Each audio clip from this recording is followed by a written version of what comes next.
Hello everybody, welcome to episode 10 of Bushcraft Dave on a big walk. Thank you for joining me. Another lovely weekend, another perfectly good excuse to get out and go for a walk. Today we're doing walk number 6 out of the Collins Ramblers Guide to the Peak District. This walk number 6 is a particularly long one. It's actually only a level 2 difficulty walk, so this is something that potentially I could try and do with the kids, but it's quite a long one, so doing it on my own today. I've got my Trangia with me.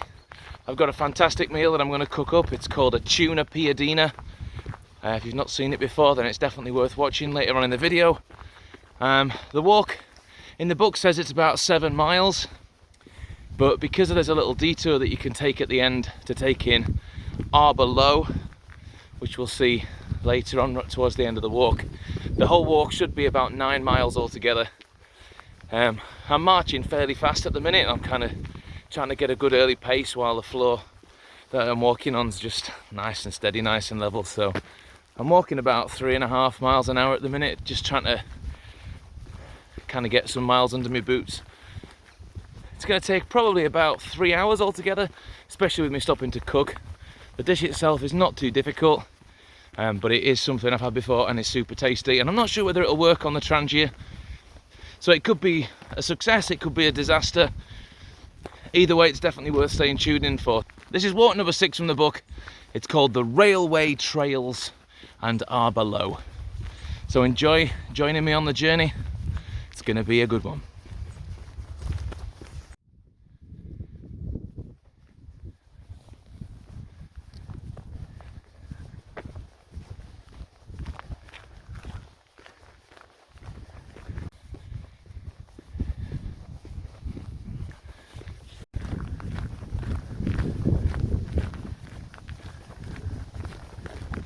So last time I came out on this walk would have been nearly a year ago. Managed to get out for a few days camping when we came out of the first lockdown in the summer last year, and when I did this walk, it was hard work, it was good, but it's when I bought this Peter Storm rainproof, windproof jacket, which I've used absolutely loads since. I parked up at the car park, and I didn't have any money for the car park. It was absolutely chucking it down with rain, and so I ended up driving to a local town called Leek. Got myself some rain trousers and this raincoat, which I absolutely love, and did the whole walk absolutely chucking it down with rain. And so, to be honest, doing this walk today in the absolute glorious sunshine, I'm happy about this. This is good. Yeah, there's just going to be a few more adventures coming.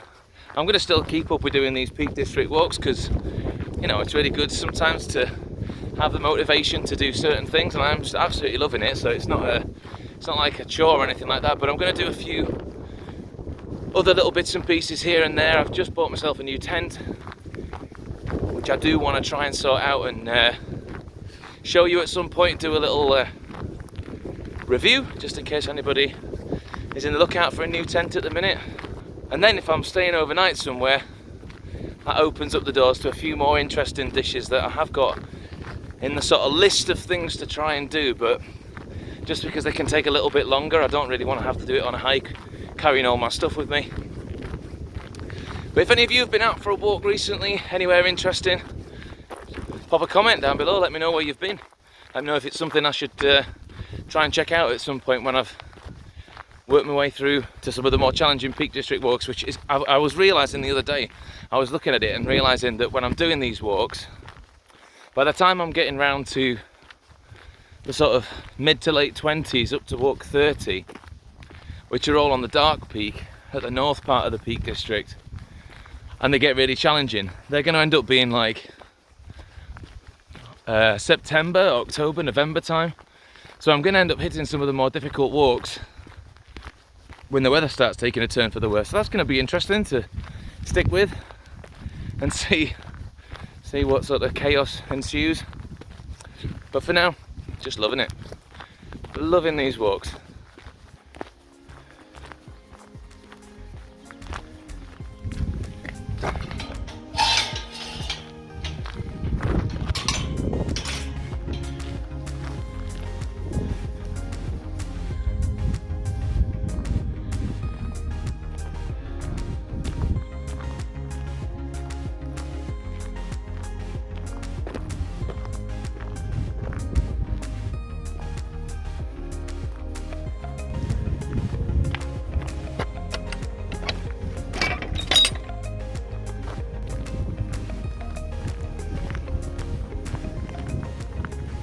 This bit of the walk takes you past,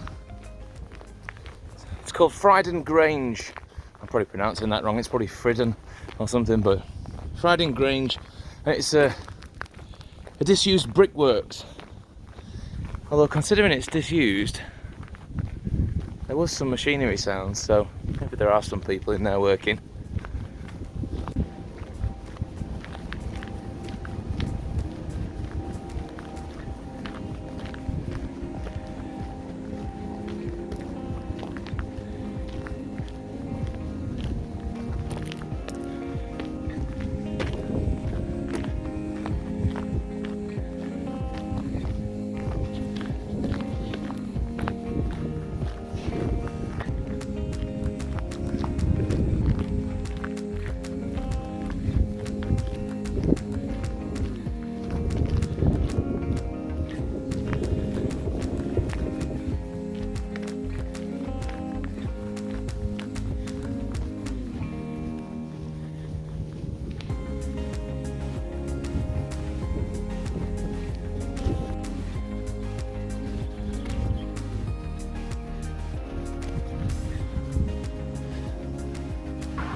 Oh yes.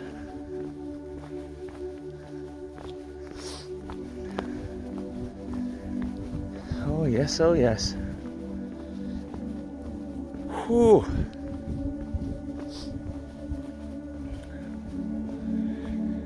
Oh. Let's stop a minute and take all that in. Whew.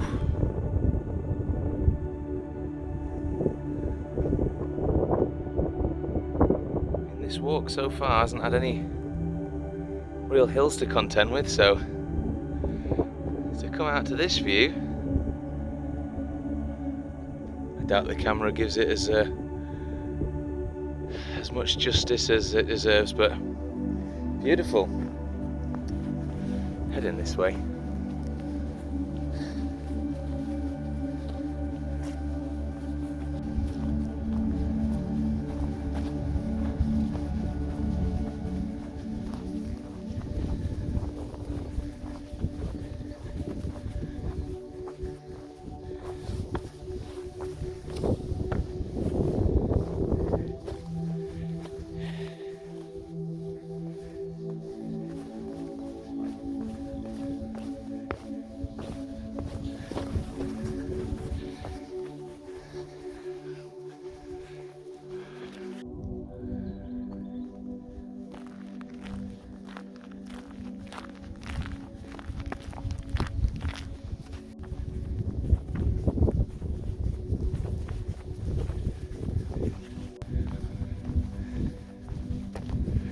Nice little spot here for a picnic. It's about 4 miles in. It's called Ruby Wood. So if you are doing this walk and if you didn't do the bit that takes you up to Arbor that we'll do later in this walk, it's a 7-mile one altogether. So that'll be 4 miles, so it's a nice halfway spot to have a bite to eat. I'm planning on trying to cook my Tuna Melt Piadina on Arbor Low. I'm going to wait until towards the end of the walk and do it then. But it's going to be a good one.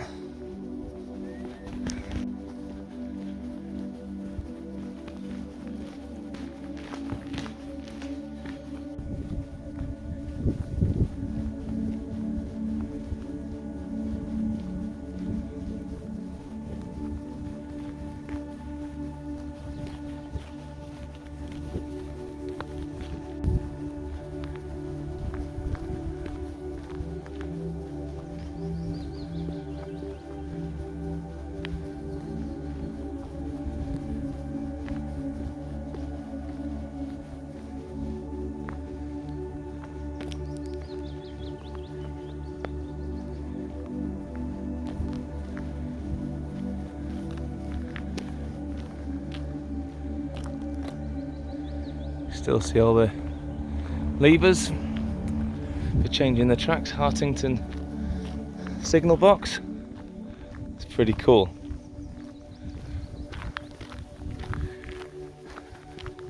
Not time for a rest yet, Hartington.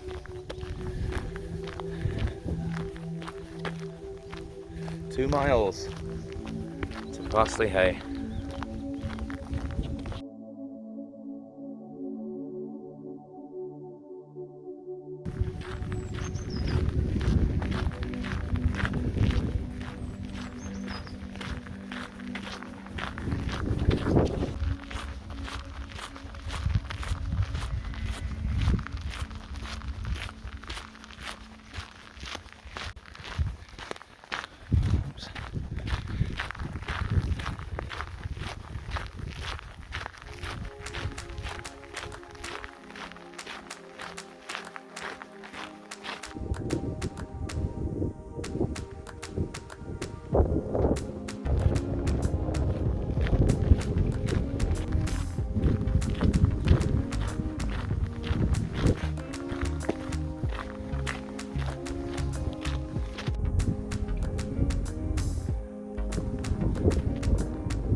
I'm pretty much back at Parsley Hay car park now, so you could just finish the walk here. It's pretty much 7 miles. It's taken me 2 hours, which I think is pretty fair from what the book was expecting it to take. I think the 3 hours that it says in the book also incorporates the walk to Arbor Low that we're going to do, which should take us about another hour. So yeah, I'm nearly at the cycle centre now. And rather than heading straight to the cycle centre in my car and home, I'm just going to head down this track to the left. Try not to fall down these stairs.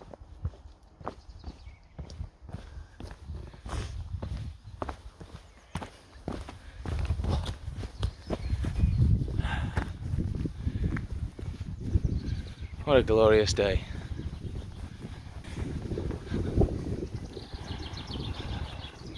I don't even think you can see me now, it's so bright. Here we go. Hello. So we've got about another 2 miles left to go. 1 mile to get to Arbor Low. Don't even know what it is. I will tell you that when I get there. But about 1 mile to get there, where I intend to cook up my little treat. Then 1 mile to come back. So hopefully, might be a bit more walking on the video, but soon we'll be seeing Arbor Low and I'll get on with making my dinner.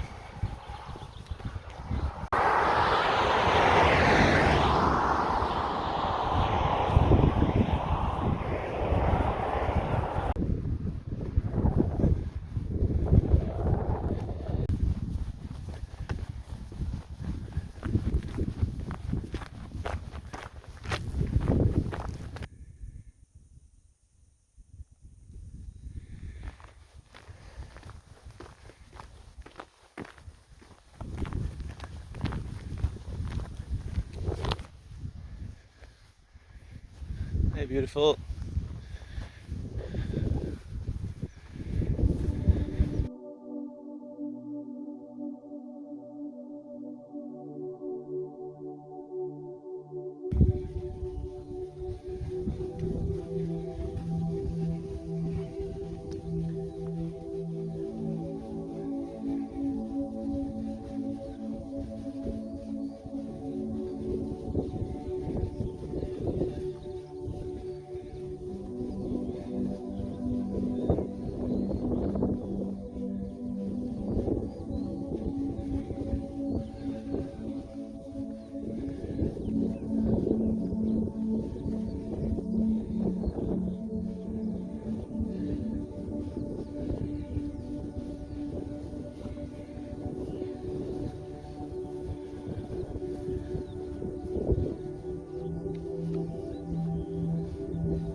That's one of the new bits of kit I bought the other day.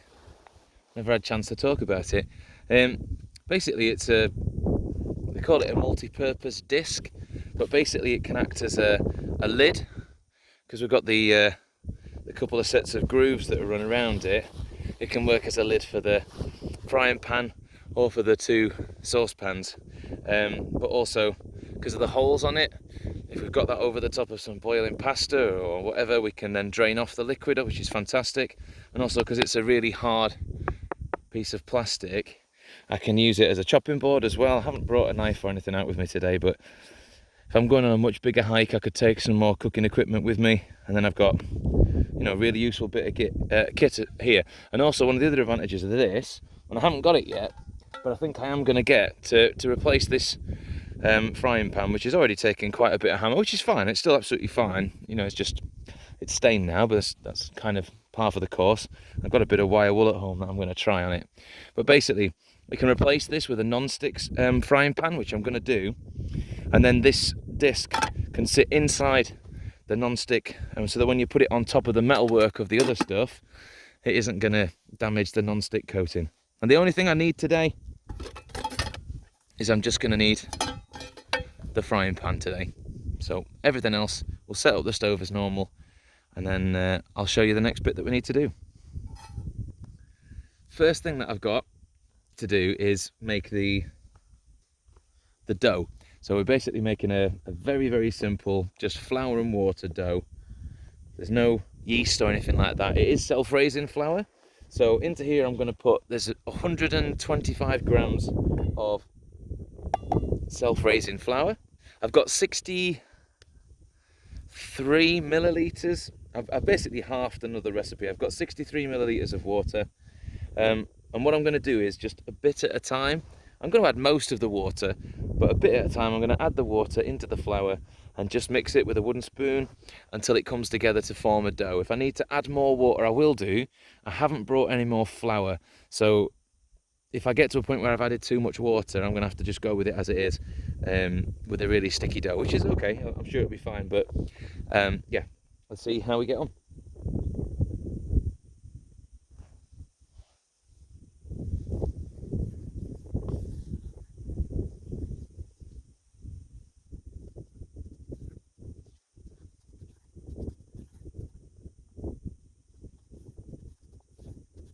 So I deliberately measured out all of the ingredients before I came out, obviously because I'm not going to bring weighing scales out with me.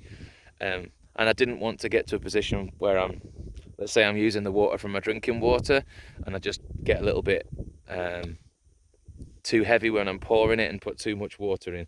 So by just having the water I need in a separate container, I know I've kind of got everything already measured out, so it should be okay with the amount of water I use.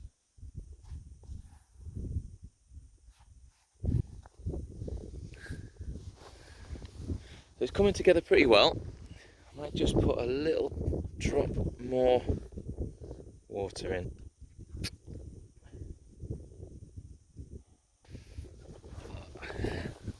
That seems pretty good. So I've just brought it together into a rough dough. Now if I was at home, and the recipe does suggest that you need it for a bit just to get a little bit of the elasticity going or whatever, but I've given it a fair old hammering inside this pan, so I'm gonna kind of go with that as it is. So simple flour and water, bread. We'll come back to that in a second. In here what I've got is half a red onion finely chopped, half an apple, I think it was a Braeburn, finely chopped, and a splash of white wine vinegar, which is there really to take away that sort of initial harsh oniony taste that sometimes you can get. It'll still be there, which is fine, and in a way it's probably preserved the chopped apple a little bit longer than it would have done if I hadn't put anything in, so that sort of, you know, sometimes how you can put acid in, stuff like that. But I'll use the other end of the spoon that I was using to mix the dough. So 15 grams of cheddar, 1 tablespoon of cream cheese, that's going in there as well. Try and get it all if I can. And also into there a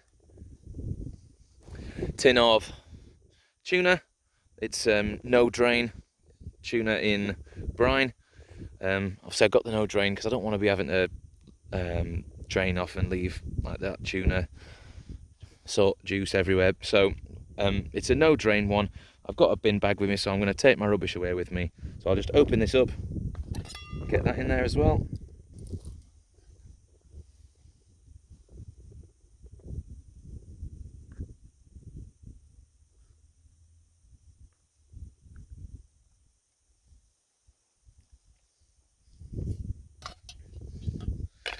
Now, it wouldn't be a video of mine if I didn't end up chucking everything everywhere, so what I'm going to do is I'm just going to quickly change it from in that green container into this one. It's just a little bit bigger, a bit more chance of mixing it together without killing everything. And I guess what I'm making here is a glorified tuna sandwich. But from having had it before, it's super tasty. And the cheddar cheese, the grated cheddar cheese that's in there, you can always stick more in there, but that melts because we end up cooking that on the stove as well. Right, it's getting a bit chilly, so I'm just going to make sure I get cracking with the rest of the cooking, because I've just got to cook the bread now.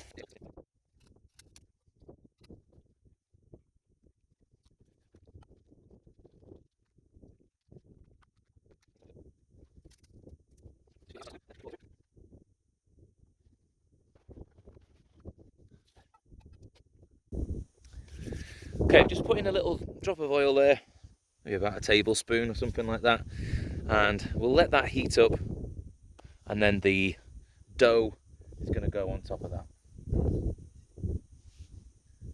Yeah, whilst that's been heating up, I've just been sort of vaguely playing with the dough a little bit to sort of shape it into a bit of a disc. I don't want it so thick so that it doesn't cook all the way through, but equally I want to be able to slice it in half through the middle to be able to put the filling inside. So hopefully it should puff up when I put it in. It only needs probably about 2 or 3 minutes on each side to begin with. Let's see if this is hot enough and we'll get it in.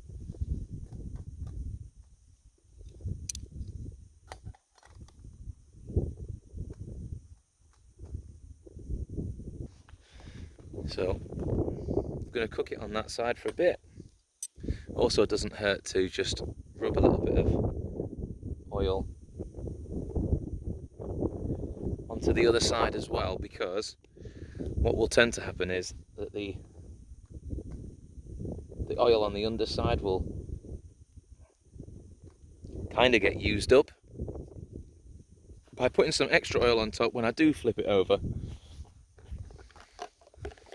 we know we're going to have some oil left.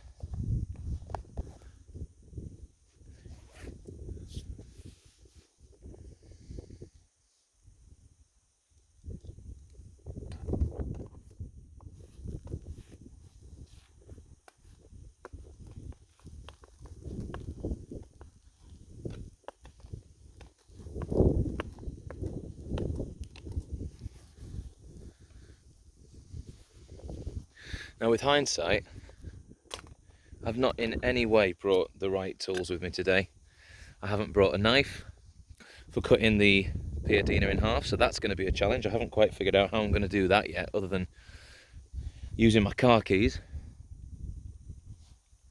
Or I might have to use the leg off my the arm of my sunglasses to try and dig my way into it. We'll see. We'll see what I come up with. See what works. I also haven't got anything to flip it over with, so at least a knife I would have been able to kind of get under it. Yeah, it's yeah. The lad's not done well today. I thought I was prepared. Thought I was organised, but well, it's all part of the challenge. Come on, flip it. Oh, it's catching on edge as I try and flip it. Yes! Excellent. So you're looking for that sort of golden colour on the underside. Probably could have given it a bit longer.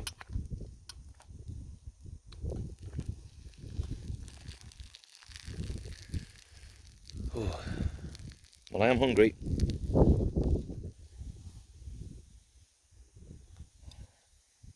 I always seem to forget to stick the grips on before I'm going to start doing anything or shuffling it about. And I should always put the grips on, because if I just move that about, it's difficult to begin with, but also I could end up easily knocking this thing over. I mean, it's sturdy, you know, the base is nice and wide, so I'd be doing well to flip it, but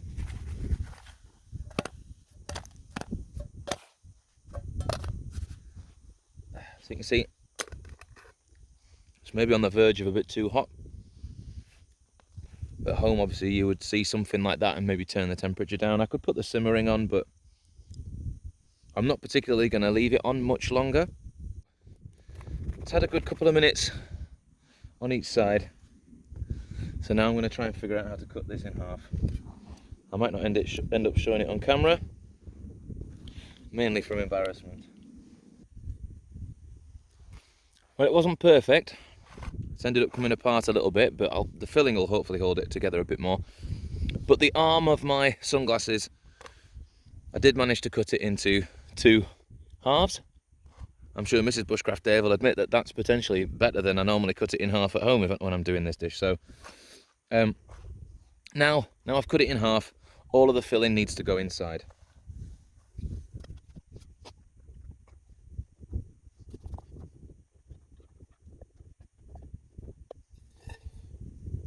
Now, the first thing you might notice is that is definitely too much filling for this size bread.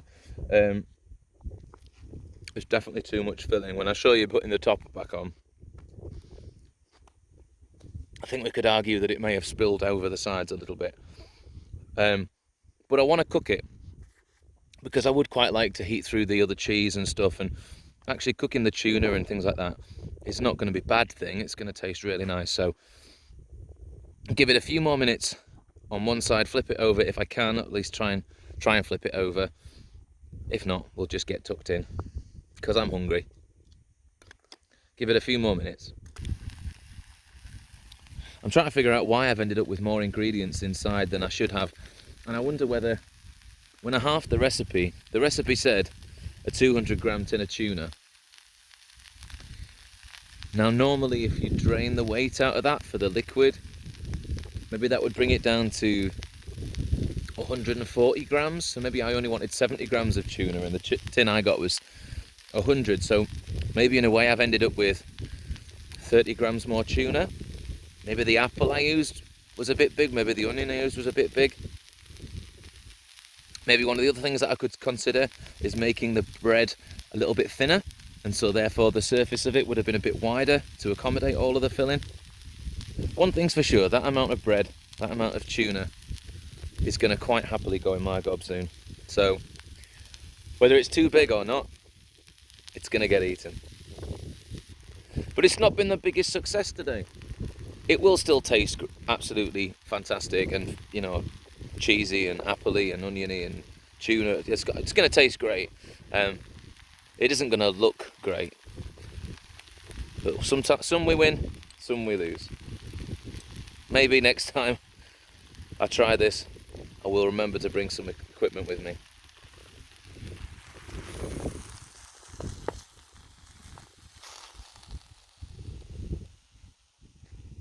Right then, thanks very much for joining on my latest walk. It's got very dark and very cold. By the time I'd finished making that food,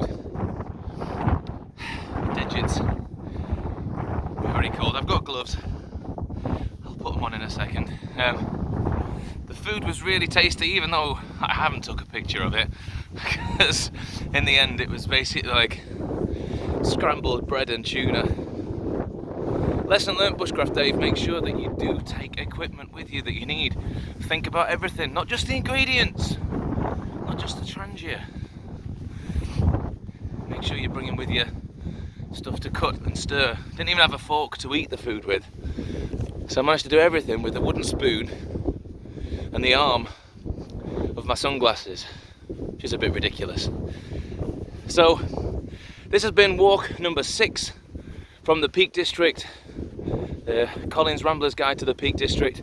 A really beautiful walk. It's been a fantastic day. I've absolutely loved it. I've never been and walked up to Arbor before, and I'm really glad I did. And to be honest with you, if I'm to do this walk again, I will definitely add that bit on. Yeah, it was another couple of miles, but it was really, really cool to see. So definitely would do that again. Make sure you join me next time. I think I'm doing another Peak District walk next time out, so that'll make it number 7. Can't remember what that is. You'll soon find out. It'll be on the following week. So yeah, it was lovely and sunny during the main bit of the walk. It's got very dark and very cold now. Let me just turn you around so you can see. Don't know whether the camera will adjust. There we go. Now you can see how dark it is. The sun's going down. Well, I hope you enjoyed today's video. If you've got anything to say, stick it in the comments below. If there's anything you'd like to see, just let me know.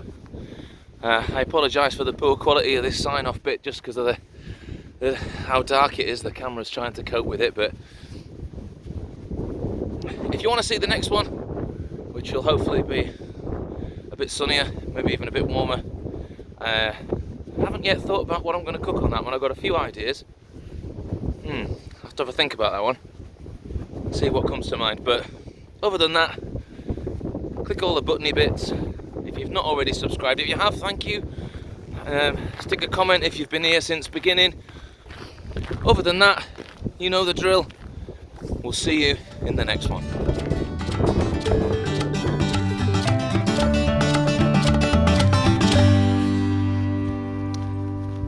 So this is walk number 6 in the book. It's called The Rail Whale.